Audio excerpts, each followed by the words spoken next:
గతంలో ఆయన చెగువేరా అన్నారు, మీ కమ్యూనిస్టులతో పాటు పొత్తులో ఉన్నారు. ఇప్పుడు కమ్యూనిజంపై విమర్శలు సందర్భం వచ్చినప్పుడల్లా చేస్తున్నారు. ఎట్లా అర్థం చేసుకోవాలి అది? భగత్ సింగ్ ఆశయాలని చెప్పినటువంటి వ్యక్తి, చెగువేరా నాకు ఆదర్శం అని చెప్పినటువంటి వ్యక్తి ఇప్పుడు వాటికి పూర్తిగా భిన్నంగా మనువాద భావాల్ని, మనధర్మ శాసనాలని, మూఢ విశ్వాసాలను పెంచి పోషించేటటువంటివి, మతోన్మాద రాజకీయాల్ని పెంచి పోషించే విధానాలని, భాషా విభేదాలు పెంచేటటువంటి ధోరణి, అటకి ప్రాంతీయ విద్వేషాలు పెంచేటటువంటి ధోరణితో మతోన్మాద రాజకీయాలు ఈరోజు ఆర్ఎస్ఎస్ దేశంలో చేస్తుంది.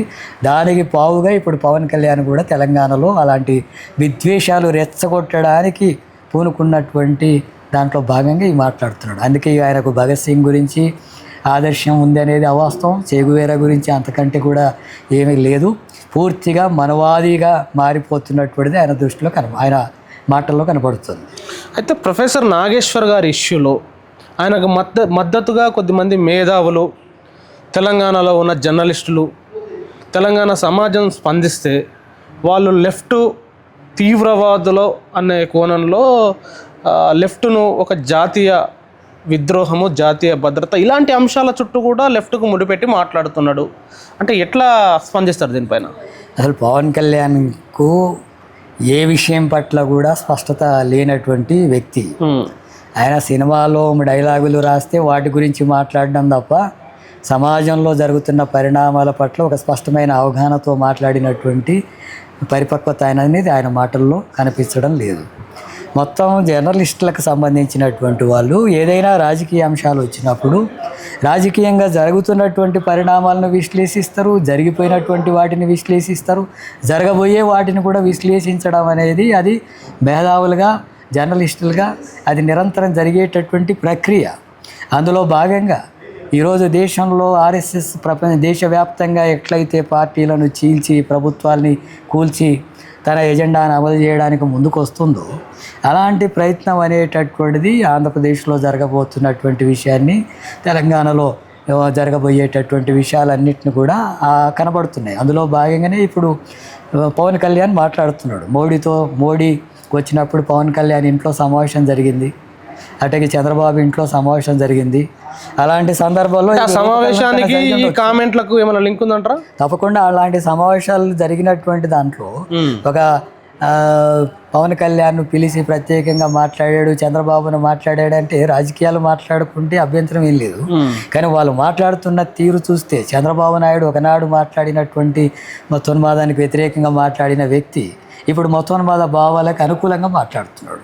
ఒకనాడు భగత్ సింగ్ ఆదర్శం అని చెప్పినటువంటి పవన్ కళ్యాణ్ ఇప్పుడు పూర్తిగా దానికి భిన్నమైనటువంటి పద్ధతుల్లో మాట్లాడుతున్నటువంటిది చూస్తుంది. అందుకని ఖచ్చితంగా మోడీతో మాట్లాడినటువంటి సమావేశాల సందర్భంగా తెలంగాణలో కానీ ఆంధ్రలో కానీ ఈ మతోన్మాద విద్వేషాలు రెచ్చగొట్టే కార్యక్రమంలో భాగంగా దీన్ని చూడాల్సి ఉంటుంది.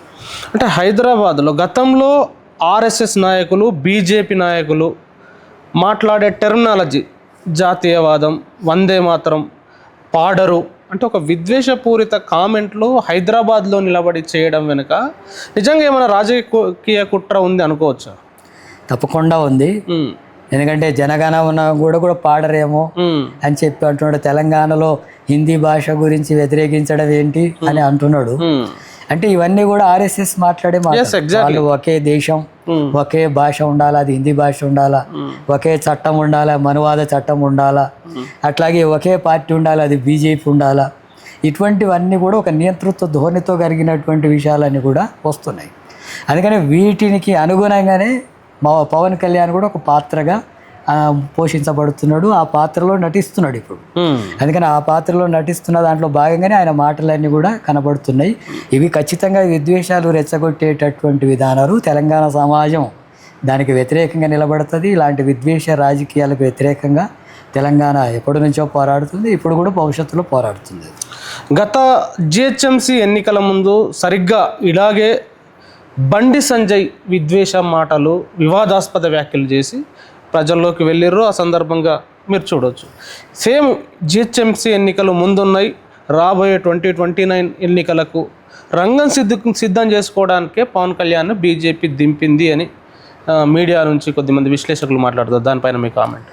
కేంద్ర రాష్ట్ర ప్రభుత్వాలు ప్రజా వ్యతిరేకమైనటువంటి విధానాలు అనుసరిస్తున్న క్రమంలో వాటికి వ్యతిరేకంగా ప్రజలు ఉద్యమాల్లోకి వస్తున్నటువంటి నేపథ్యంలో వాటిని పక్కదారి పట్టించి స్థానికంగా ఉండేటటువంటి ప్రభుత్వాలను కూలగొట్టి లేదా అనైక్యం చేసి గ్రూపులుగా చీల్చి ఆ స్థానంలో తాను డబుల్ ఇంజిన్ సర్కార్ పేరుతో ముందుకు రావాలనేటటువంటి కుట్రలో భాగంగా తెలంగాణ మీద ఆ ప్రయోగం చేస్తున్నారు. అందుకే మొన్న మోడీ సభని ఇక్కడ నిర్వహించారు. జిహెచ్ఎంసీ ఎన్నికలు నిర్వహిస్తున్నారు కాబట్టి మన బెంగాలీ ఎన్నికలు ఇవన్నీ జరిగిన క్రమంలో ఇక్కడ నెక్స్ట్ తెలంగాణ అనేటటువంటి దాంతో టార్గెట్ చేశారు. ఆ టార్గెట్లో భాగంగా ఇప్పుడు పవన్ కళ్యాణ్ మాట్లాడుతున్నాడు. ఇక్కడ పోటీ కూడా చేస్తామని అంటున్నారు. పోటీ చేయొచ్చు, లేదా వాళ్ళ సమస్యలు ఆ ప్రజల కోసం ఏం చేస్తారో మాట్లాడవచ్చు. కానీ విద్వేషాలు రెచ్చగొట్టేటటువంటిది రాజ్యాంగ స్ఫూర్తికి భిన్నమైనటువంటి విషయాలను ముందుకు తీసుకొచ్చి మత ఉన్మాద భావాలను రెచ్చగొట్టేటటువంటి వైఖరిని కొనసాగిస్తే ఇప్పుడు బండి సంజయ్కు తర్వాత పవన్ కళ్యాణ్కు పెద్ద తేడా ఏమీ లేదు. ఆయన బీజేపీలో ఉండి మాట్లాడుతున్నాడు, ఈయన జనసేనలో ఉండి బీజేపీ విషయాలు ఎజెండా మాట్లాడుతున్నాడు. అయితే మీరే అన్నారు నెక్స్ట్ టార్గెట్ తెలంగాణ బీజేపీకి అని. అదేవిధంగా ఈ పరిణామాలను చూసినా కానీ అది కనిపిస్తుంది. మరి అలాంటి మతోన్మాద పార్టీ తెలంగాణలో విస్తరించాలని చూస్తున్నప్పుడు యాజ్ ఎ లెఫ్ట్ పార్టీగా సిపిఎంగా తెలంగాణలో మీరేం చేయబోతున్నారు? తప్పకుండా తెలంగాణ ప్రజలు అనేక పోరాటాలు చేసినటువంటి చరిత్ర కలిగిన ప్రాంతం ఇది. మత సామరస్యం కొనసాగించినటువంటి ప్రాంతం ఇది. అట్లాగే అనేక రకాల పెత్తనాలకు, దోపిడీలకు, నియంతృత్వాలకు, ఆధిపత్యాలకు వ్యతిరేకంగా పోరాటాలు చేసినటువంటి చరిత్ర ఉన్నటువంటిది తెలంగాణ.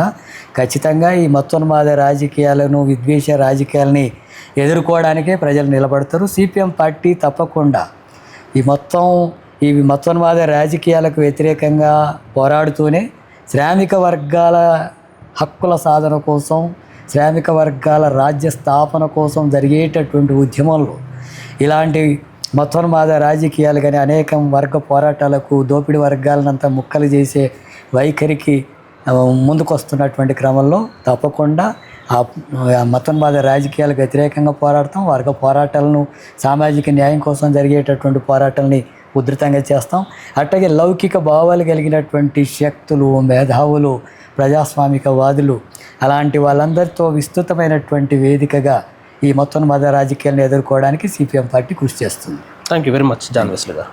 ప్రజలారా విన్నారు కదా, తెలంగాణలో హైదరాబాద్లో పవన్ కళ్యాణ్ చేసిన వ్యాఖ్యలపై జాన్ వెస్లీ గారు చాలా సీరియస్గా ఖండించారు.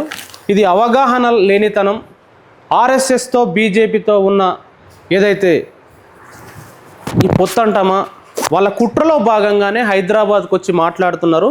తెలంగాణలో బీజేపీ విస్తరించాలనుకుంటుంది, తెలంగాణను ఆక్యుపై చేయాలనుకుంటుంది. తప్పకుండా దాన్ని ఎదుర్కొంటాం. ప్రజాస్వామిక శక్తులు, వ్యక్తులు, సంఘాలు, ప్రజాస్వామిక సంఘాలతో కలిపి ఎదుర్కొంటామని చెప్పేసి చెప్తున్నారు. ఇది ఇవాల్టి ఫేస్ టు ఫేస్. ఈ ఫేస్ టు ఫేస్ పైన మీ కామెంట్ కూడా రండి. Thank you very much. చూస్తూనే ఉండండి TTR.